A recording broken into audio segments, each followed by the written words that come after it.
18세기 말 19세기 초 독일의 철학자 헤겔이라는 사람이 했던 말 중에 이런 유명한 말이 있습니다. 우리가 역사에서 배울 수 있는 것은 인간이 역사에서 아무것도 배우지 못한다는 사실이다. 한 번 더 말씀드릴까요? 우리가 역사에서 배울 수 있는 것은 인간이 역사에서 아무것도 배우지 못한다는 사실이다. 무슨 뜻입니까? 세월이 흐르고 역사가 진행될수록 인류가 지난날의 어리석은 실수와 잘못을 교훈 삼아 점점 더 발전하고 좋아져야 하는데, 마치 과거 역사를 통해 아무것도 배우지 못한 사람들인 것처럼 똑같은 실수와 잘못을 계속해서 반복한다는 것이죠.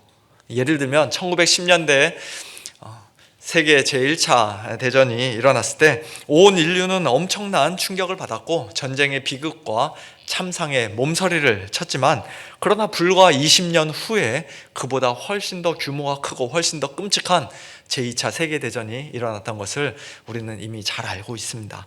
오늘날에도 전쟁의 소문이 여기저기서 끊임없이 들려오는 것을 보면 과거의 그 수많은 전쟁들을 통해 우리 인류가 아무것도 배운 것이 없다라는 것을 분명히 알 수 있습니다.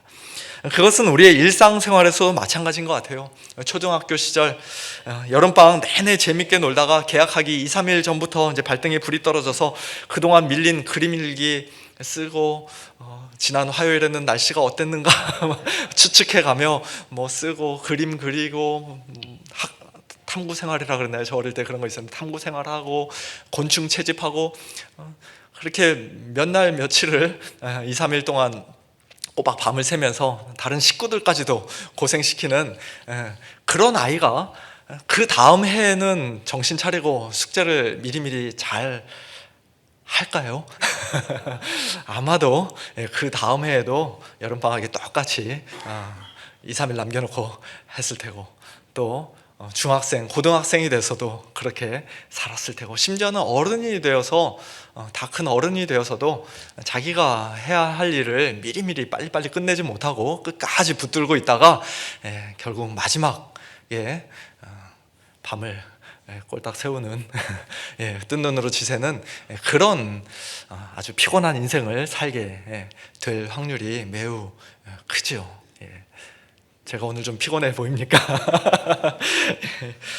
이처럼 지난 역사를 통해 뼈아픈 경험을 통해 웬만해서는 교훈을 제대로 보이지 못하는 우리 인간의 어리석은 모습을 성경에서 가장 잘 보여주는 책이 바로 우리가 이번 한 주간 읽게 될 사사기가 아닌가 싶습니다. 오늘 본문인 사사기 2장은 사사기 3장에 등장하는 온니엘부터 시작해서 13, 14, 15, 16장에 길게 기록되어 있는 삼손에 이르기까지 12명의 사사들 이야기가 본격적으로 전개되기 전 마치 서론과 같은, 또는 일종의 요약과도 같은 역할을 하는 말씀입니다. 제가 오래전에 한국에서 독립기념관을 방문할 기회가 있었는데요, 그 안을 일일이 다 둘러보기 전에 먼저 입구에서 이 독립기념관이 도대체 무엇인지, 왜 만들어졌는지, 언제 만들어졌는지, 그 안에는 어떤 것들이 들어있는지를 아주 짧게 설명해주는 다큐멘터리 영상 한 편을 보고 그 다음에 독립기념관으로 들어갔습니다. 그랬더니 확실히 그것을 보고 나니까 실제로 이제 여기저기 돌아다니면서 구경할 때 그 독립기념관 안에 있는 내용들을 훨씬 더 잘 이해할 수 있게 되고 아주 생생하게 마음에 새길 수 있게 되었던 그런 경험이 있습니다. 마치 그런 것처럼 사사기 본론에 들어가기 전에 사사시대의 전체적인 특징을 짧게 요약해주고 소개해주는 말씀이 바로 오늘 본문인 것이에요. 사사시대의 공통적인 특징에 대해서는 우리가 이미 잘 알고 있죠.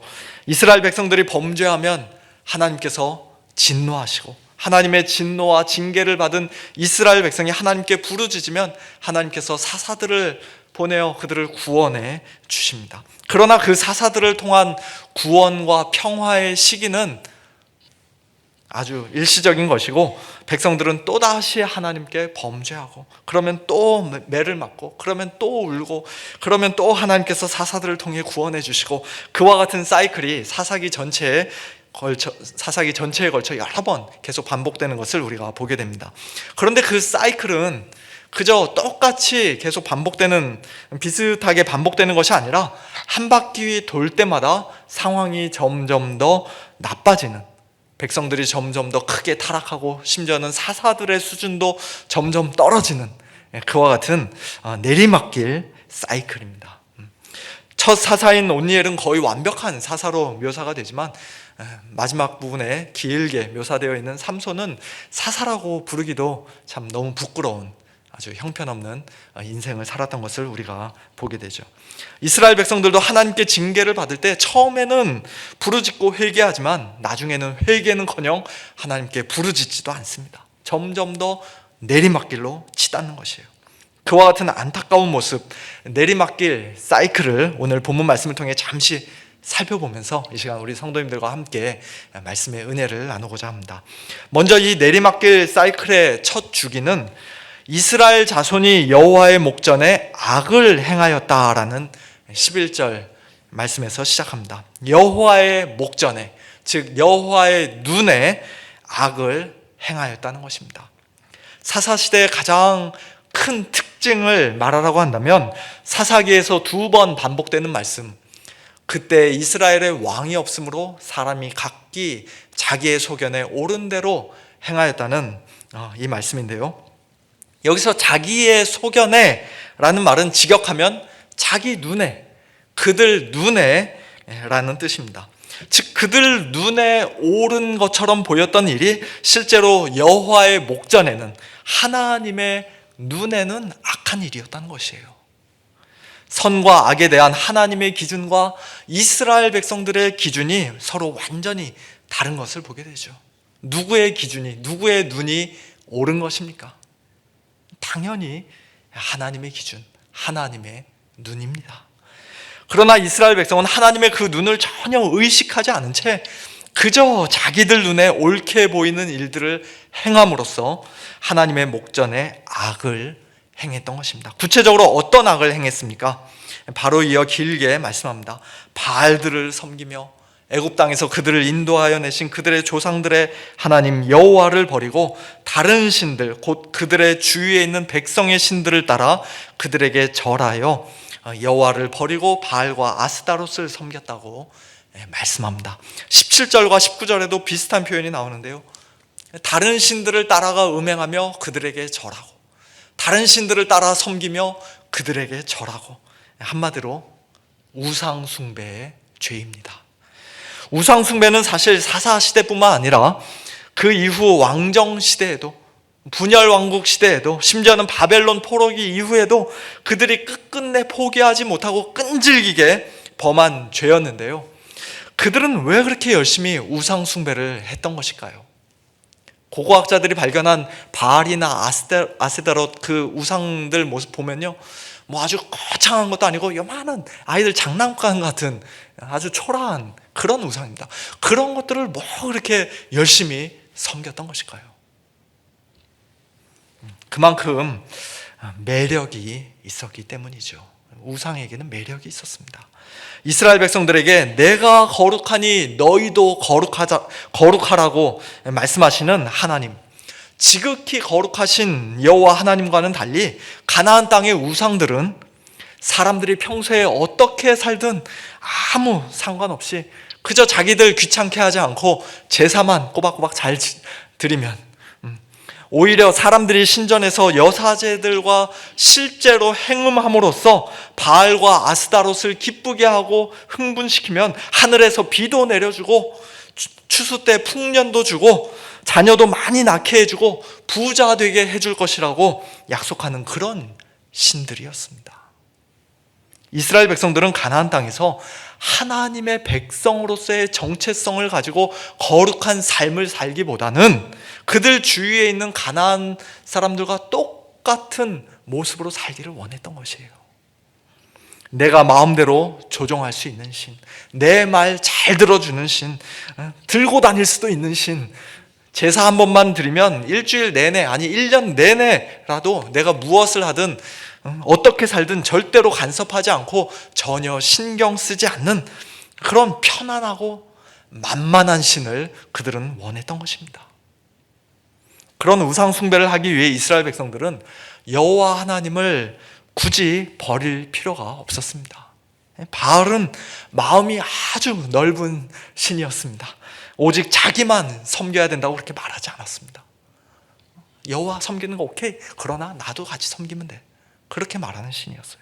실제로 구약시대의 이스라엘 백성들은 여호와 하나님을 더 이상 섬기지 않겠노라고 공식적으로 선포한 적이 단 한 번도 없었습니다. 그들은 언제나 하나님도 섬기고 우상도 섬겼습니다. 그러나 하나님의 목전에 그것은 하나님을 버리는 악한 일이었던 것이에요. 그들이 바알과 아스타롯과 같은 우상을 섬긴 것은 분명 여호와를 버리는 일이었다고 오늘 본문에서는 말씀합니다. 그리고 그와 같은 이스라엘의 악행과 우상 숭배의 죄를 하나님은 못 본 척하지 않으시고 모르는 척하지 않으시고 그들에게 크게 진노하셨습니다. 하나님의 진노와 징계, 내리막길 사이클의 두 번째 단계인데요. 12절, 그들은 여호와를 버리고 다른 신들 곧 그들의 주위에 있는 백성의 신들을 따라 그들에게 절하여 여호와를 진노하시게 하였다. 또 14절에서도 여호와께서 이스라엘에게 진노하사라고 말씀합니다. 그리고 그 진노는 무서운 재앙으로 나타났습니다. 여호와께서 이스라엘을 노략하는 자의 손에 넘겨주사 그들이 노략을 당하게 하시며 또 주위에 있는 모든 대적의 손에 팔아넘기심에 그들이 다시는 대적을 당하지 못하였으며 그들이 어디로 가든지 여호와의 손이 그들에게 재앙을 내리시니 곧 여호와께서 말씀하신 것과 같고 여호와께서 그들에게 맹세하신 것과 같아서 그들의 괴로움이 심하였더라. 사랑의 하나님께서 어떻게 당신의 백성에게 진노하실 수가 있습니까? 어떻게 이런 끔찍한 재앙을 내리실 수가 있습니까?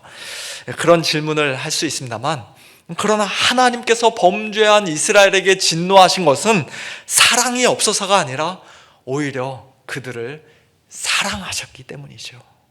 사랑하셨기 때문에 진노하신 것입니다. 자기 아내가 외간 남자와 맨날 데이트하고 단둘이 밥 먹고 다정하게 손잡고 여기저기 여행을 다니는데 그것을 보면서도 전혀 질투하지 않고 자기는 아무 상관없다고 말하는 남자는 마음이 바다와 같이 넓고 이해력이 아주 많은 그런 남편이 아니라 자기 아내를 사랑하지 않는 사람입니다. 정말로 사랑한다면 질투하고 분노하는 것이 당연합니다. 이스라엘의 하나님은, 우리의 하나님은 질투하시는 하나님이세요. 너는 다른 신에게 절하지 말라. 여호와는 질투라 이름하는 질투의 하나님이시다. 내 하나님 여호와는 소멸하는 불이시요 질투하시는 하나님이시다 라고 성경은 거듭거듭 말씀합니다. 그리고 자기 백성을 사랑하시는 그와 같은 질투와 진노로 징계 손길, 사랑의 매로 또한 미리 경고하시고 맹세하셨던 대로 하나님께서는 이스라엘 백성을 노략하는 자의 손에, 모든 대적의 손에 넘기셨고 그들에게 재앙을 내리셨던 것입니다. 그러니 15절 마지막 말씀처럼 그들의 괴로움이 심한 것은 너무나도 당연한 결과였습니다. 진노하시는 하나님의 그 무시무시한 손 아래서 괴로워하지 않을 사람이 과연 누가 있을 수 있겠습니까? 그런데 바로 이어지는 16절에서는 굉장히 놀라운 말씀이, 전혀 예상하지 못했던 말씀이 기록되어 있습니다. 여호와께서 사사들을 세우사 노략자의 손에서 그들을 구원하게 하셨다. 우리 생각에는 그들이 재앙을 당하고 괴로움이 심하면 하나님께 회개하며 부르짖을 것이고 그러면 하나님께서 못 이기는 척하며 그들을 구원해 주시고 당연히 그렇게 진행될 것이라 생각했는데 그런 중간 과정 없이 곧바로 하나님의 구원이 그 다음 단계로 언급되고 있는 것을 오늘 본문에서 보게 됩니다. 하나님께서 왜 사도들을 세워주셨습니까? 왜 이스라엘 백성을 노략자의 손에서 구원해 주셨습니까? 또 18절 말씀처럼 여호와께서 그들을 위하여 세우신 사사들과 왜 하나님께서 함께 하셨고, 그 사사가 사는 날 동안에는 그들을 대적의 손에서, 이스라엘 백성들을 대적의 손에서 왜 구원하셨습니까? 하나님께서 보내신 재앙을 통해 이스라엘 백성이 드디어 정신을 차리고 하나님께서 정하신 회개의 기준을 그들이 온전히 만족시키고 자기들의 악한 죄들을 미리 다 버렸기 때문입니까? 그래서 하나님이 그래, 그 정도면 됐다, 내가 너희들을 이제 구원해 주마, 그래서 하나님께서 사사들을 세우신 것인가요? 놀랍게도 오늘 본문에서는 그렇게 말씀하지 않습니다. 18절 후반부를 보니까 그들이 대적에게 압박과 괴롭게 함을 받아 슬피 부르짖음으로 여호와께서 뜻을 돌이키셨다라고 말씀하시는데요, 여기서 슬피 부르짖는다라는 말은 사실 꼭 회개를 의미하는 말은 아닙니다. 대적의 손 아래서 고통받던 이스라엘 백성이 우리가 범죄했습니다 라고 하나님께 회개하는 장면은 사사기 전체에서 사사기 10장 10절과 15절 거기에 딱 한 번밖에는 나오지 않습니다. 이스라엘 자손이 여호와께 부르짖어 이르되 우리가 우리 하나님을 버리고 바알들을 섬김으로 주께 범죄하였나이다. 이스라엘 자손이 여호와께 여쭈되 우리가 범죄하였사오니 주께서 보시기에 좋은 대로 우리에게 행하시려니와 오직 주께 구하옵나니 오늘 우리를 건져내옵소서. 다른 곳에서는 그들이 그저 부르짖는다라고만 되어 있고, 그 부르짖음조차도 이스라엘 백성은 사사기 10장 이 장면 이후로는 더 이상 반복하지 않습니다. 누가 괴롭혀도 이제 더 이상 하나님께 부르짖지도 않습니다. 매맞는 일에 하도 익숙해져서 더 이상 아픈 줄도 모르고 그들의 마음이 완전히 무감각하게 되어 하나님께 부르짖는 일조차 아예 하지 않는 것이에요. 그럼에도 불구하고 하나님은 사사기 11장에서 입다를 보내시고 사사기 13장 이후에서는 삼손을 보내시고 더 나아가 사무엘상에서는 엘리 제사장 그리고 마지막 사사인 사무엘에 이르기까지 계속해서 사사들을 보내 그들을 구원해 주셨습니다. 도대체 무엇이 하나님으로 하여금 진노의 손길, 재앙의 손길을 거두고 다시금 구원의 손길을 베풀게 했던 것일까요? 이스라엘 백성이 먼저 회개했기 때문이 아니라면, 심지어는 그들이 하나님께 슬피 부르짖은 것도 근본적인 이유가 아니었다면 도대체 하나님은 왜 뜻을 돌이켜 진노를 멈추신 것입니까? 오늘 본문을 통해 우리는 그것이 이스라엘 편에서의 어떤 조건이나 공로 때문이 아니라 전적으로 하나님의 긍휼과 하나님의 자비와 하나님의 사랑 때문임을 보게 됩니다. 이스라엘 백성은 분명 그들 자신의 죄로 인해 하나님께 진노와 재앙을 받아 마땅한 자들이었지만, 그러나 그 진노와 재앙을 받으며 괴로워하고 고통당하는 그들의 비참한 모습을, 그들의 신음과 슬피 부르짖는 소리를 하나님은 그저 못 본 척, 못 들은 척하며 오히려 그것을 즐기시는 분이 아니었던 것이에요.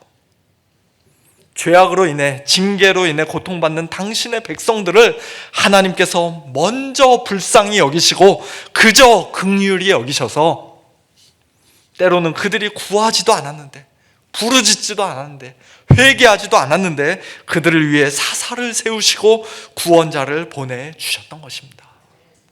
우리 하나님은 이처럼 긍휼이 풍성하신 하나님이십니다. 그러나 하나님의 그러한 풍성한 긍휼과 자비와 사랑을 배은망덕한 이스라엘은 철저히 무시하고 짓밟았습니다.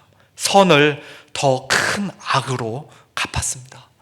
그들은 오늘 본문 17절 말씀처럼 하나님이 세우신 그 사사들에게도 순종하지 아니하고 오히려 다른 신들을 따라가 음행하며 그들에게 절했습니다.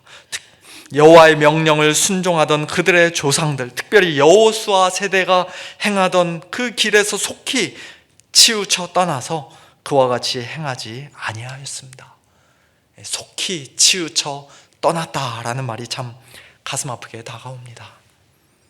또 19절, 그 사사가 죽은 후에는 그들이 돌이켜 그들의 조상들보다 더욱 타락하여 다른 신들을 따라 섬기며 그들에게 절하고 그들의 행위와 패역한 길을 그치지 아니하였습니다.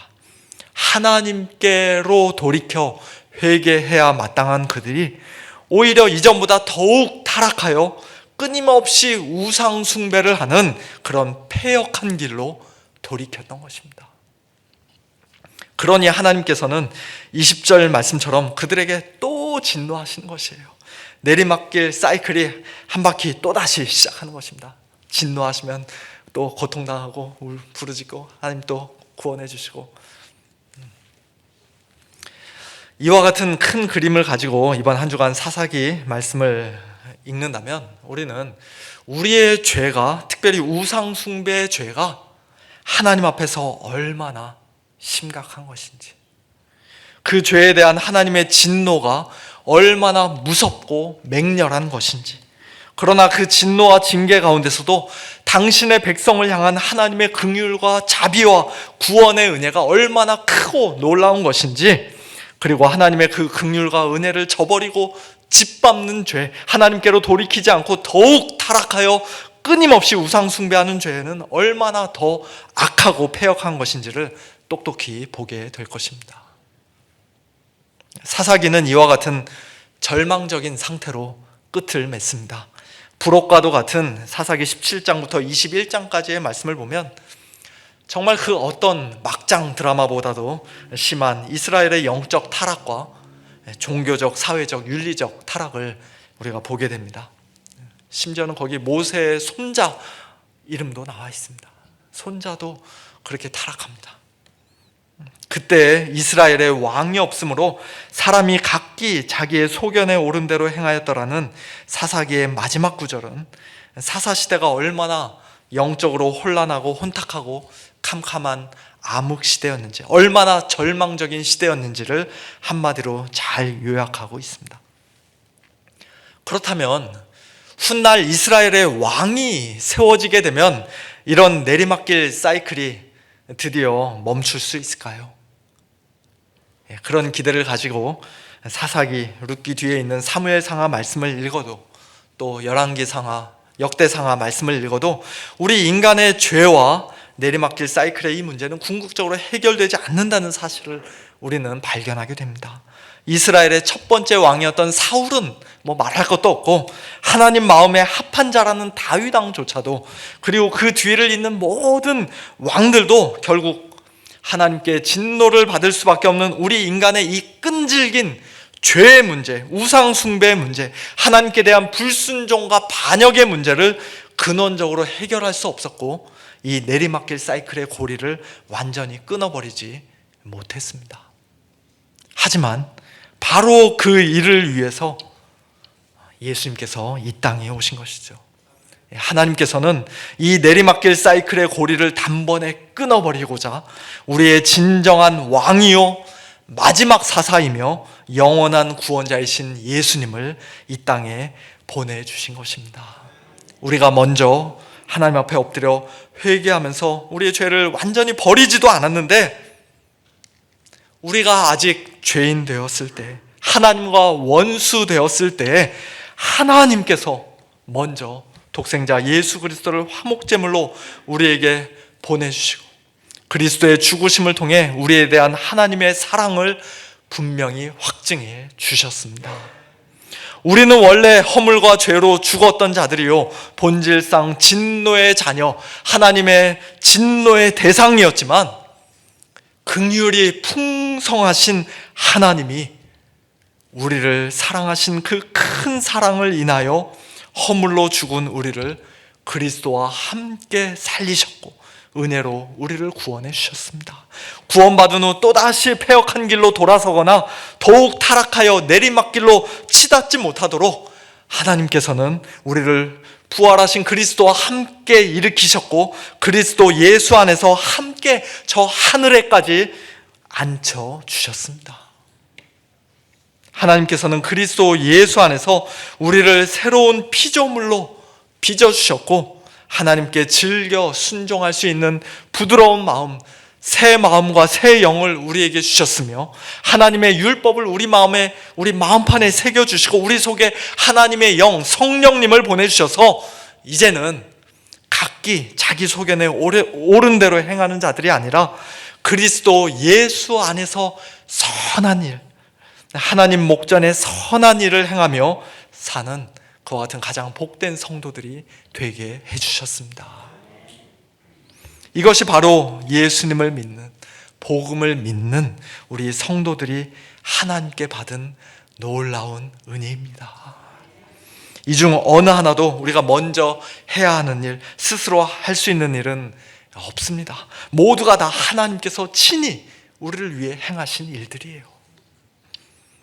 사랑하는 성도 여러분, 예수님을 믿는 우리는 이제 더 이상 하나님의 진노의 대상이 아님을 믿으시기 바랍니다. 우리가 받아야 할 모든 진노와 우리 죄에 대한 형벌은 십자가 위에서 예수님께서 이미 한 몸에 다 받아주셨습니다. 우리가 하나님께 마땅히 드렸어야 했던 온전한 순종, 완전한 순종도 우리를 위해, 우리를 대신해 예수님께서 이미 다 이루셨음을 믿으시기 바랍니다. 우리는 우리 자신의 어떤 선행이나 공로를 의지하면서 이 정도면 충분할까? 하나님께서 과연 나를 받아주실까? 불안해하는 마음으로 하나님 앞에 나아가는 자들이 아닙니다. 예수님 안에서 우리는 언제나 은혜의 보좌 앞에 담대히 나아갈 수 있습니다. 비록 하나님 목전에 우리의 순종과 우리의 선한 행위는 늘 부족하고 불완전할 수밖에 없지만 그럼에도 불구하고 하나님께서는 저와 여러분의 그 믿음의 행위를 예수님 때문에, 예수님 안에서 기쁘게 받아주십니다. 또한 우리의 어떤 죄 때문이든 또는 우리에게 숨겨진 하나님의 신비한 섭리 가운데서든 우리가 때로 하나님께 징계를 받고 고통스러운 일들, 재앙을 경험하기도 하는데요. 그때도 우리 성도님들 절대로 낙심하지 마시고 그 모든 것이 다 우리를 향한 하나님의 긍휼과 자비의 손길로부터 나오는 것이요, 결국에는 모든 것이 합력하여 선을 이루게 될 것이라는 사실을 분명히 믿으시기 바랍니다. 고난과 재앙을 당할 때에는 큰 소리로 하나님께 부르짖으시고 혹 버려야 할 죄, 하나님께서 책망하시는 죄, 깨닫게 하시는 죄가 있을 경우에는 속히 버리고 회개하며 하나님께로 더 가까이 돌이키시기를 바랍니다. 마지막으로 오늘날에는 사람들에게 바알이나 아스다롯이 아닌 돈이 가장 큰 우상이 될 수 있는데요, 우리 성도들은 돈을 사랑하지 말고 있는 바를 족한 줄로 알아야 한다라고 히브리서 13장 5절에서는 말씀합니다. 돈 앞에 엎드려 절하는 그와 같은 자들이 되어서는 안 된다는 것입니다. 왜냐하면 가짜 신인 돈은 변덕스러워서 얼마든지 우리를 버릴 수 있고 떠날 수도 있지만 참 신이신 여호와 하나님은 결코 우리를 버리지 아니하시며 우리를 떠나지 않으실 것이기 때문입니다. 그러므로 우리는 바로 그 다음 절 말씀처럼 이렇게 담대히 말할 수 있습니다. 주는 나를 돕는 이시니 내가 무서워하지 아니하겠노라. 사람이 내게 어찌하리요? 사람이 내게 어찌하리요?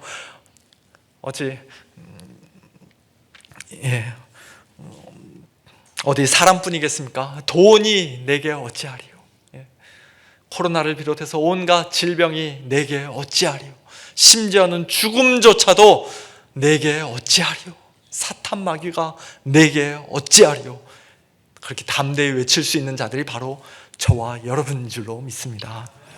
이와 같은 담대한 믿음을 가지고 사는 성도들이, 하나님의 놀라운 사랑과 구원의 은혜를 받은 성도들이 어떻게 끝없는 내리막길 사이클에 갇혀 살고 더욱 타락하여 패역한 길, 사망의 길로 치달을 수가 있겠습니까? 어떻게 하나님으로부터 완전히 돌이켜서 하나님을 떠나 지옥을 향해 내려갈 수가 있겠습니까? 그럴 수 없습니다. 절대로 그럴 수 없습니다. 히브리서 6장과 10장 등 성경 몇몇 구절들에서는 마치 구원받은 성도들도 지옥에 갈 수 있다는 식으로 우리가 오해할 수 있는 그런 말씀들이 있는데요, 앞뒤 문맥을 보면 전혀 그렇지 않습니다. 우리를 향한 하나님 아버지의 사랑은 결코 다함이 없고 변함이 없고 중간에 실패하는 법이 없습니다. 사사들이 죽으면 이스라엘 백성들은 더욱 타락하고 더 크게 범죄했지만, 그러나 우리의 진정한 사사이신 예수님은 우리를 위해 죽어주셨을 뿐만 아니라 다시 살아나셨기에, 지금도 영원토록 살아계시기에 우리를 온전히 끝까지 구원하실 수가 있습니다. 성령님께서 그 안에 거하시는 성도들은 이 땅에서 날마다 성령의 열매 풍성히 맺으며 점점 더 예수님의 형상 닮아가다가 예수님 이 땅에 다시 오신 날 마침내 예수님과 똑같은 영광스러운 모습으로 부활의 몸으로 변화되고 가장 영화롭게 될 것을 분명히 확신할 수가 있습니다. 우리 성도들은 결코 시시한 자들이 아니에요. 세상에서 정말로 가장 복 있는 자들입니다. 이번 한 주간 사사기 말씀을 읽는 가운데 이와 같은 복음에 대한 감사와 감격, 기쁨과 확신이, 그리고 복음의 능력이 우리 모두의 심령과 삶 속에 풍성히 넘쳐나게 되기를 예수님의 이름으로 간절히 축원합니다. 함께 기도하겠습니다.